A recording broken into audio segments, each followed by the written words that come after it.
Yeah, that's exactly what I was going to ask you. I was like, so I know you've been doing it since you were 10, but as far as like marketing and moving in rooms and stuff like that, like does like either the anxiety or like the nervousness, does that ever get to you? Like far as depending like who you talking to, probably say you talking to the, I guess probably the president of McDonald's or the CEO of like you have to walk into those offices and those rooms and stuff like that.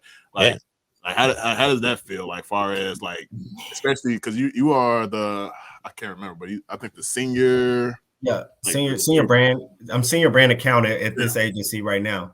I'll say this, man. Like, there are times where, well, one, the anxiety. Like, I have these breathing exercises that I do one before I speak or do any speeches, or even before we hit record here. Like, my nerves are up because even though we just chopping it up, like, I still have to think a certain kind of way and make sure I just share the story right.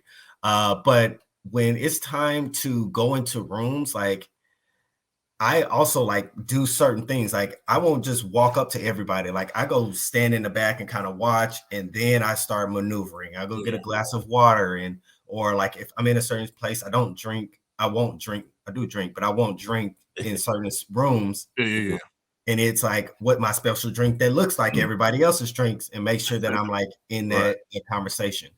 I think that there's also these windows of opportunities, and they're called revolving doors. But if you ever see a revolving door, as it's turning, if you don't jump in and you try to jump in, you're gonna get hit. But if you jump in at the right time, you can scoot along and you get out the door. And I use that reference because being around a lot of celebrities early on allowed me to know how sometimes you can walk in a room and they want to talk, and then sometimes they just want to talk about regular stuff. Like, don't ask me about a movie, don't ask me about anything. And so I've learned how to take those windows to be like, hey man, what you think about Dallas? Or what did you eat really good yesterday? Like, and keeping it very general rather than really being straight to the point type stuff.